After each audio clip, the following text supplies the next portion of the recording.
Morning, everyone. We're exactly 3 days away from an extreme Republican shutdown. That means 7 million women and children would go without food assistance because of this Republican extremism. 1.3 million service members would be forced to work without pay. 10,000 children would lose access to Head Start. These might just be numbers and statistics for MAGA extremists, but to House Democrats, these are real people's lives. In nearly 10 months of control in the House of Representatives, they have done nothing to lower costs, to improve public safety, or invested a single dollar in border security. And they've voted to roll back hundreds of thousands of good-paying, clean energy jobs. They have no record to speak of because they're too busy fighting amongst themselves or fighting to curry favor with their favorite former president. The extreme Republican chaos is hurting our economic recovery and making Americans less safe. House Democrats stand ready to work to keep government open, to end the chaos, and to work on the most pressing matters that the American public care about. Vice Chair Ted Lieu. Thank you. Chairman Aguilar detailed the high cost of a government shutdown. It's going to hurt our economy and endanger our national security. And how do we get here? We got here because Speaker Kevin McCarthy went back on his word. He reneged on a deal that he made with President Biden just a few months after he consummated that deal. And this wasn't just a handshake agreement.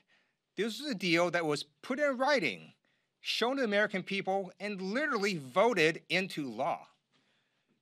Democrats and Republicans disagree on many issues. We work together on various issues. But in this town, your word still matters. How do we, the American people, trust Kevin McCarthy if he simply goes back on a deal that was put into law? I ask Kevin McCarthy to simply honor the deal that he made that was voted into law and to start taking steps to rebuild his integrity again. Questions? Nick. Sir, do you have any response to the calls for Senator Menendez to resign? I think Senator Menendez, just like every American, is due the opportunity to have a fair trial. He has an incredible track record, over 50 years of service to folks in New Jersey. He has lifted up issues that the Latino community cares about time and time again. It doesn't bring me or any of us joy to say that he should resign, but he should. For the betterment of the Democratic Party, for the people of New Jersey. It's better that he fights this trial outside of the halls of Congress. I'd also say that Latinos face barriers and discrimination across the board in so many categories, including in our justice system. This is not that. What we read in the indictment and the charges, we should not conflate the discrimination and the issues and the barriers that Latinos have in the justice system and across industries to what we see there today and the struggles that Latinos face and the barriers that they face in so many ways. But it would be best if he resigned. Next question. Congressman Gates made another threat on the floor today to Speaker McCarthy and basically said it would be up to Democrats to bail him out. Has there been any talk in the Democratic caucus about that? Well, right now, the talk in the Democratic caucus is how do we keep government open? We realize that extremists like Matt Gaetz have a lot of other ideas on what they want to do, and the revenge tour that they have, fighting for the former president. But right now, our focus is on what's in front of us. He has opportunities. It's not lost on us that is a part of the discussions to become speaker. He lowered the threshold on the motion to vacate. It was one of the concessions that he made. So, Speaker McCarthy did this to himself. But if Matt Gaetz or anyone else brings that, the Democratic caucus will have a conversation and we'll chart a path forward. But right now, that is not our focus. Our focus is keeping government open. Okay. I didn't give Ted an opportunity to answer the Menendez question. I agree with the thoughtful comments of Chairman Aguilar. Oh, wow, I wasn't expecting that. Go ahead. Congressman Bacon said today that he's been in communication with Democratic leadership with regards to the Problem Solvers Caucus proposal on the government shutdown and avoiding that. He said it would be obviously easier if they had help from either party's leadership to try to bring that to the floor. Is that something Democratic leadership would consider if we do end up at a shutdown or on the precipice of one? Is assisting the Problem Solvers Caucus there? I'm not aware of any communication other than I know Leader Jeffries spoke to the Problem Solvers Caucus. It was reported, last week.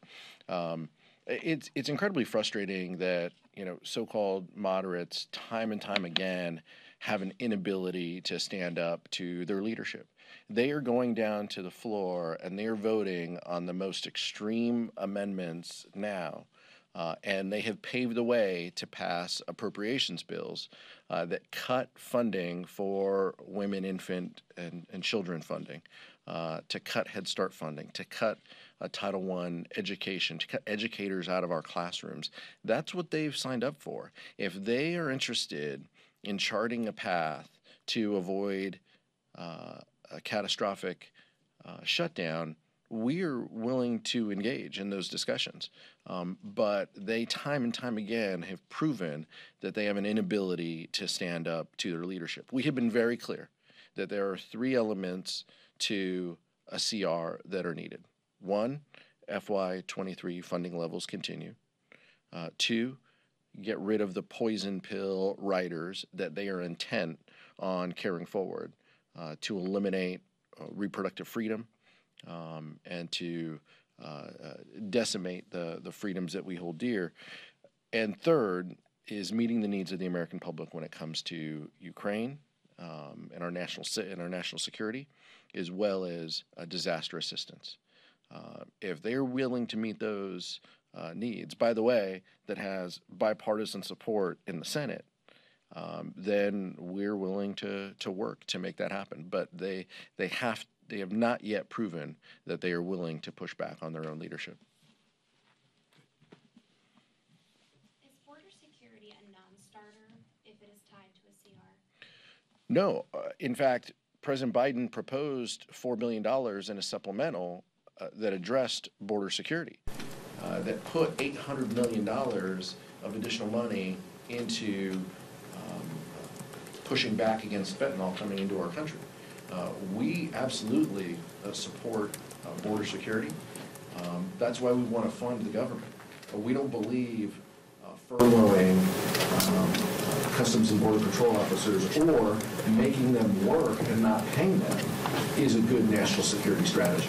So Democrats stand willing to work on these issues just as we have, in the past. It's unfortunate that the extreme Republican shutdown craze is going to negatively affect it, but it will affect morale, it will affect operations, and it's something we need to make sure doesn't happen.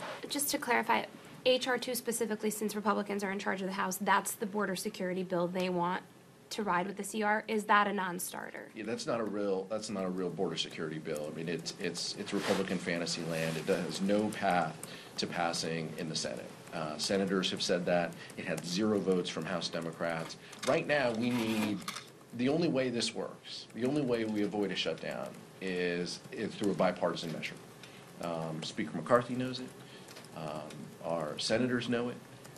And it's unfortunate that he has chosen to isolate himself and put himself on an island when House Democrats, Senate Republicans, and President Biden all want to avoid a shutdown. They seem intent on supporting one. And so that bill has no path to having bipartisan support.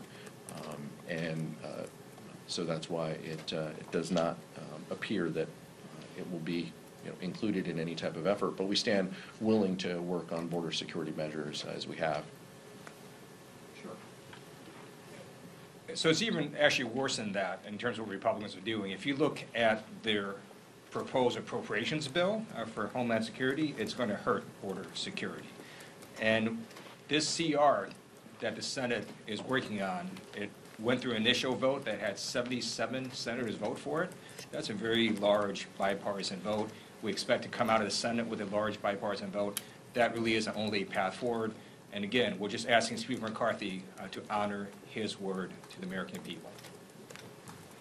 It's important to know, we'll see if this CR, the Republican House Senate CR comes on the floor, but based on the funding levels that they've indicated, it would get rid of 2,000 Customs and Border Patrol officers and agents, which would have a negative effect, and it's something that they should be asked in the back. Congressman, thank you. The Farm Bill expires in 3 days, and a lot of the larger programs start to expire at the end of the year. With all of the delays in the House and kind of all the chaos on the floor, is it possible to pass a Farm Bill or an extension before the year is over? We hold out hope. Just like important measures like the FAA. I know the FAA reauthorization is included in this CR. We hold out hope. The Farm Bill has been a bipartisan measure in the past. We look forward to leadership on both sides working on those issues. It's been a little delayed with this Republican chaos that we're seeing. I think that's kind of taken some calendar days away from opportunities to work on a bipartisan farm bill, but we stand ready to work with our colleagues on a farm bill that is strong, that lifts up America's farmers, that provides the resources necessary to support supplemental nutrition and feeding kids. Those are the things that are important to Democrats and Republicans, and we hope that those priorities are carried forward in the farm bill before the end of the year. Thank you. Senate leaders yesterday unveiled a continuing resolution, keep the government funded until November 17th. The Senate advanced it on a bipartisan basis. This morning, Speaker McCarthy said he doesn't see support for it in the House. A, curious your thoughts on the Senate CR, and B, do you think it would be a mistake if McCarthy did not bring that to the floor? No, I think it'd be a huge mistake. I think it would mean that we have Republican-led shutdown. I think that's what it leads to. If Kevin McCarthy doesn't feel it has the votes, let's be very specific. He doesn't feel it has, 218 Republicans. That's all he ever cares about. He should put it on the floor. If he doesn't think it has the votes, he should put it on the floor. But my guess, I would defer to Whip Catherine Clark, but I'm guessing north of 315 votes that measure would have to avoid a shutdown. Maybe a little higher than that. But that bill, that CR would have the votes on the floor. It just doesn't have the votes of the MAGA extremists who gave McCarthy his job. And so that's what he has trouble understanding. Well, when it comes to the cuts that are being proposed, this is for pretty much just 1 month. How would that impact us? Why is that such a problem that we see these cuts just for 1 month? Yeah, I mean, this is just a painful reminder of what the Republican-led chaos would mean. They want these cuts to send a point. It's never about people. It's always about cuts and harm. That's what they want to do. They want to send a message to the American public. Unfortunately, the message that they want to send generally means fewer services, longer delays, fewer Social Security folks working to help people navigate their issues. And so, over 20%, cuts to some of these, vital programs, they do it just to make a point. Cutting education dollars, means Title I teachers out of the classrooms. That's harmful in communities from California where the vice chair and I live. That's thousands of teachers. Those are harmful effects to this shutdown. They are not talking about 12 months of cuts. They want to make a point with 6 weeks in cuts to pave the way to have these broader conversations, all with the background, by the way, that what the vice chair said. Kevin McCarthy cut a deal. He may not like the deal today, but he made pains to negotiate that deal himself with President Biden. And so we believe that those are the numbers that should become law. By the way, that's what the Senate believes as well.